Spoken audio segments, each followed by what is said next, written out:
इस वीडियो में हम जानेंगे कि सॉइल एक रिसोर्स किस तरह से है और सॉइल का फॉर्मेशन किस तरह से किया जाता है। सबसे पहले हमें यह समझना होगा कि सॉइल हमारे लिए कितना इम्पोर्टेंट है। अगर हम बात करें तो हमारे पूरे लाइफ में सॉइल का इम्पोर्टेंस सबसे ज़्यादा होता है, क्योंकि हम एग्रीकल्चर पे डिपेंडेंट होते हैं अपने फूड के लिए, और एग्रीकल्चर डिपेंडेंट है सॉइल पे। बिना सॉइल के अच्छी क्वालिटी के हम एग्रीकल्चर को नहीं कर सकते हैं और ये एक इम्पॉसिबल प्रोसेस हो जाएगा। तो फर्स्ट ऑफ ऑल सॉइल एक रिन्यूएबल नेचुरल रिसोर्स होता है, यानी ये हमेशा बनते रहता है। लेकिन इसका मतलब ये नहीं है कि इसमें डिग्रेडेशन नहीं होता है, इसकी क्वालिटी ख़राब नहीं होती है, ऐसा बिल्कुल नहीं है। सॉइल की क्वालिटी ख़राब हो जाती है क्योंकि सॉइल का जो बनने का प्रोसेस है वो बहुत ज़्यादा धीमा होता है।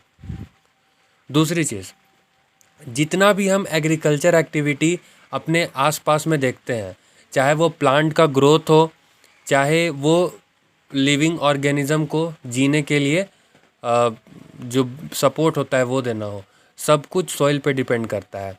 तो कोई भी एग्रीकल्चर एक्टिविटी है वो सब कुछ सॉइल पर की जाती है, और बहुत दुनिया में लाखों करोड़ों ऐसे माइक्रो ऑर्गेनिज्म हैं जो सॉइल पर डिपेंडेंट है और सॉइल में ही जी रहे हैं।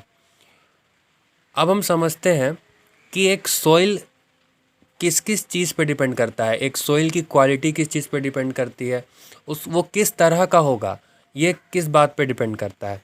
तो सबसे पहली चीज़ है रिलीफ। रिलीफ का मतलब है कि सॉइल किस जगह पे है, वो माउंटेन में है या फिर वो प्लेन रीजन में है, क्या वो प्लेटू रीजन में वो सॉइल है। अब इन तीनों जगहों पर जो सॉइल पाया जाएगा, ये सब की क्वालिटी और इन सब का नेचर बिल्कुल अलग अलग होगा। दूसरी चीज़ है पेरेंट रॉक। पेरेंट रॉक का मतलब होता है कि जब हम सॉइल को, जो सॉइल है वो किसी ना किसी चट्टान से टूट करके बना है, तो पेरेंट रॉक जिस तरह का होगा सॉइल भी उसी तरह का बनेगा। तीसरी है क्लाइमेट। क्लाइमेट का मतलब हुआ कि जिस इन्वायरमेंट में सॉइल है उस इन्वायरमेंट का जिस तरह का क्लाइमेट होगा, क्लाइमेटिक कंडीशन होगा, उसी के अनुसार सॉइल की क्वालिटी और क्वांटिटी भी होगी। Change in temperature. जब टेम्परेचर चेंज होता है तो उसके हिसाब से सॉइल अपनी क्वालिटी को बदल देता है, यानी उसमें कुछ चेंजेस आते हैं सॉइल में, और इसी को ध्यान में रखते हुए बहुत सारी चीज़ों की खेती भी की जाती है, टेम्परेचर को ध्यान में रखते हुए। फिर है एक्शन ऑफ रनिंग वाटर। जो वाटर का फ्लो होता है, वाटर के फ्लो पर भी सॉइल किस तरह का उस जगह पे होगा इस पे डिपेंड करता है।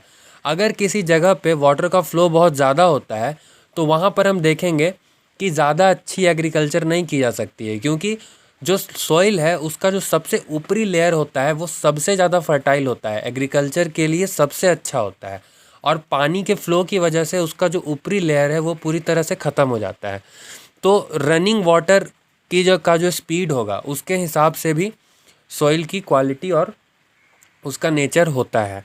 और उसके बाद है action of decomposers. Action of decomposers के अंदर हम ये समझ सकते हैं कि सॉइल के अंदर कई तरह के माइक्रो ऑर्गेनिज्म होते हैं जो सॉइल में मौजूद चीज़ों को डिकम्पोज करते रहते हैं।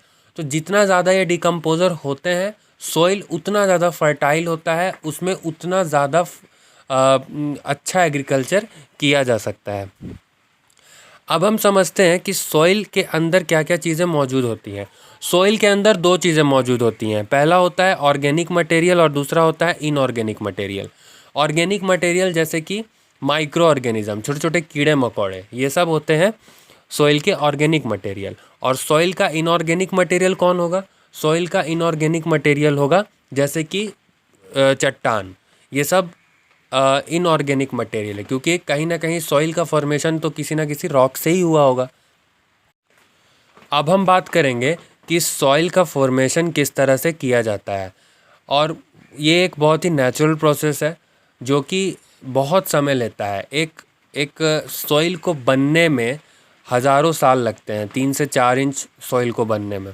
तो अभी हम समझेंगे लेयर बाय लेयर कि कैसे सॉइल का ब्रेक डाउन होता है, कैसे एक पेरेंट रॉक टूटता है और वो धीरे धीरे बहुत ही महीन सॉइल में बदल जाता है।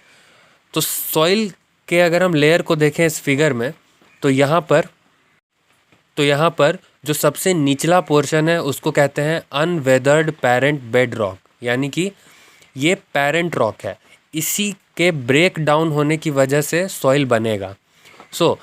ये सबसे पेरेंट मटेरियल होता है, यहीं से ब्रेक डाउन शुरू होता है। अब ये ब्रेक डाउन होता कैसे है?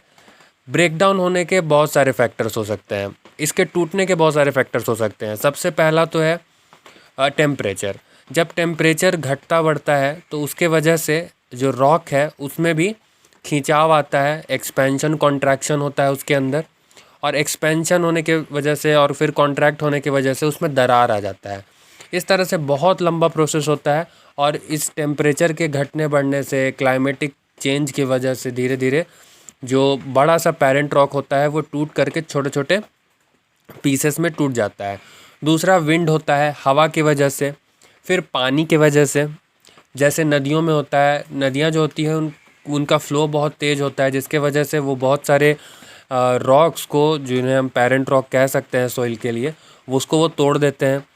तो इस तरह से सबसे पहला तो जो फर्स्ट स्टेज है उसमें पेरेंट रॉक या तो हवा, पानी, टेम्परेचर के थ्रू टूटता है।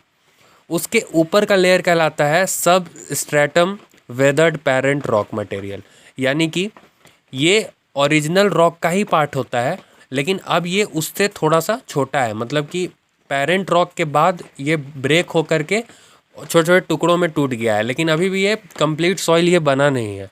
इसको हम कहते हैं सब स्ट्रेटम वेदर्ड पेरेंट रॉक।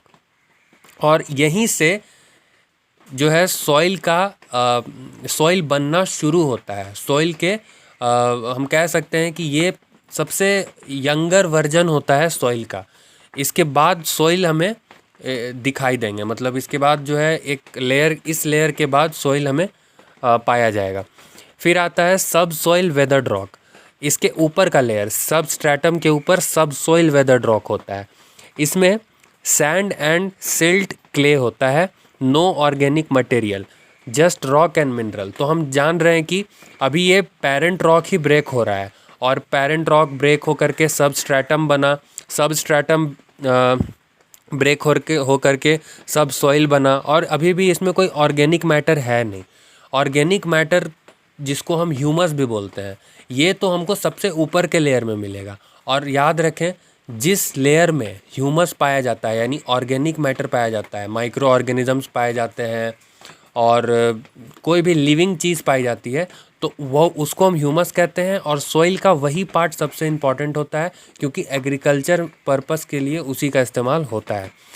अब सब सॉइल के बाद उसके ऊपर का लेयर होता है। याद रखें, सब सॉइल में कोई भी ऑर्गेनिक मैटर नहीं होता है, केवल इसमें कंकड़ पत्थर ही होते हैं। और सबसे ऊपर का लेयर होता है टॉप सॉइल। टॉप सॉइल जो होता है ये 5 से 10 इंच का होता है और इसमें सबसे ज़्यादा ऑर्गेनिक और इनऑर्गेनिक मटेरियल होते हैं। इनऑर्गेनिक जैसे कि पत्थर, रॉक्स, ये सब तो है ही, प्लस ऑर्गेनिक मटेरियल यानी कि माइक्रो ऑर्गेनिज्म होते हैं तरह तरह के, जो डिकम्पोज करते रहते हैं सॉइल में। और सॉइल का सबसे फर्टाइल पार्ट भी यही होता है। तो इस वीडियो में हमने जाना कि सॉइल का फॉर्मेशन किस तरह से होता है और सॉइल का नेचर किस किस चीज़ पे डिपेंड करता है।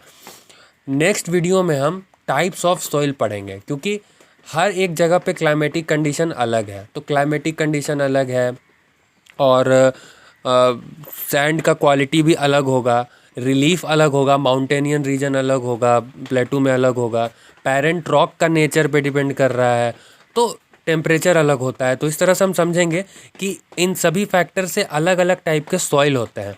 तो नेक्स्ट वीडियो में हम टाइप्स ऑफ सॉइल को डिस्कस करेंगे। Thank you.